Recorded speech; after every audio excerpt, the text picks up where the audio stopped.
General Clark, you see the news out of Ukraine. What does it say to you about the effectiveness of the Patriot systems versus Russia's hypersonic missiles? Because, I mean, they had been touted as being nearly impossible to intercept.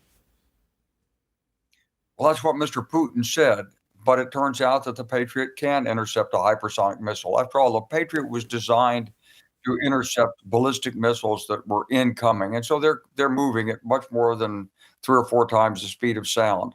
So the Patriot has the radar, the guidance system, and the energy in the missile to be able to strike an incoming hypersonic missile. Do you know, I mean, how large Russia's supply of these hypersonic missiles is? I mean, can it afford to keep using them in waves of attack?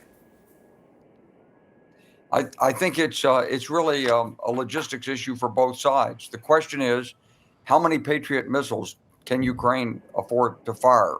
And as I look at it, Anderson, it's a sort of strategic calculus by the Russians to try to exhaust the Ukrainians' air defense missiles prior to the time that Ukraine launches its main attack, so that Russia can deploy its tactical aircraft in an air-to-ground role against the Ukrainian counteroffensive.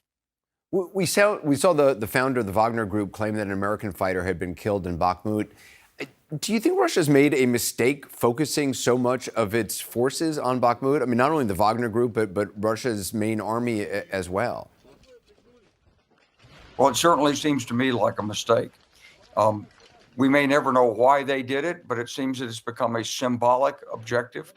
And the Russian high command has obviously told its generals, take Bakhmut, don't care what it costs, just get it. And so they've thrown countless assaults in there. They've taken a lot of losses, and now they're vulnerable to being actually encircled by the Ukrainians. And this would be a huge symbolic defeat for Russia.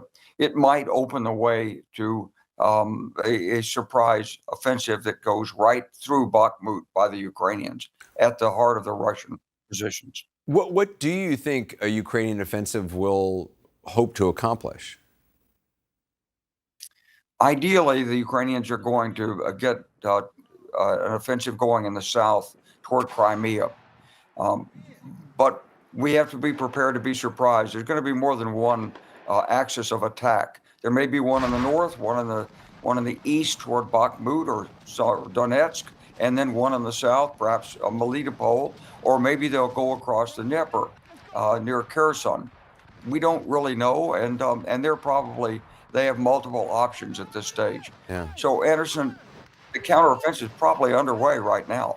We're just not seeing it. And they're doing reconnaissance in force. They're attacking the logistics backbone of the Russians. They're trying to be able to prevent the redeployment of Russian forces by selective strikes. We're seeing just the beginning of that with the Storm Shadow missiles that the UK has provided. So it looks to me like the opening stage of 4 months of counteroffensive.